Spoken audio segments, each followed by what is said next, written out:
সেই যে তোমাকে দেখেছিলাম, তারপর আর কখনো তোমাকে দেখতে পাইনি। সেই যে তোমাকে ভালোবেসেছিলাম, তারপরও আর কখনো তোমাকে ভালোবাসার সুযোগ হয়ে ওঠেনি। হ্যাঁ, ভালো আমি তবে ঠিকই বেসেছি, তবে সেটা শুধুমাত্র আমার দিক থেকে। সেই যে তুমি ছেড়ে চলে গিয়েছো, সেই থেকে তোমাকে এখনো ভালোবাসি, এখনো তোমার জন্য অপেক্ষা করি।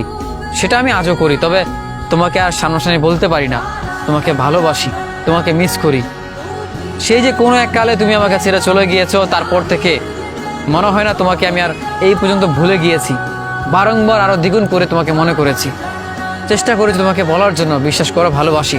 আমি আজ অবধি তোমাকে ভালোবাসি। আজ থেকে বহু মাস, বহু বছর পেরিয়ে গেলেও শেষ অবধি এসেও বলবো যে তোমাকে ভালোবাসি। তুমি আমার হও বা না হও, তুমি অন্য কারা হয়ে গিয়েছো, তাতে আমার কোনো দুঃখ নেই, আফসোস নেই। কিন্তু তোমাকে আমি এইটুকু বলতে চাইবো, তখনও বিশ্বাস করো, তোমার জন্য ভালোবাসা আমার মনে এখনো আছে, ছিল, থাকবে। তুমি চলে গিয়েছো, তার মানে আমি তোমাকে ভুলে গিয়েছি, এটা একেবারেই ভুল। তুমি ভালো না বাসতেই পারো। মানুষের জীবনে কি সব চাওয়া পূর্ণ হয়? পছন্দের জিনিস মাঝে মাঝে দূর থেকেও দেখতে হয়, দূর থেকেও তাকে ভালো লাগতে হয়, ভালোবাসতে হয়। তুমি হয়তো কাছে নেই, তো কি হয়েছে? এই পৃথিবীর কোনো এক প্রান্তে তুমি আছো।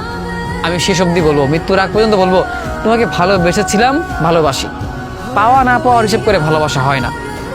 পেতে হবে, তারপরে ভালোবাসতে হবে না। তোমাকে আমি না পেতেই পারি, তুমি আমার না হতেই পারো। বিশ্বাস করো, তোমাকে ভালোবেসেছি, ভালোবাসি, ভালোবেসে যাব।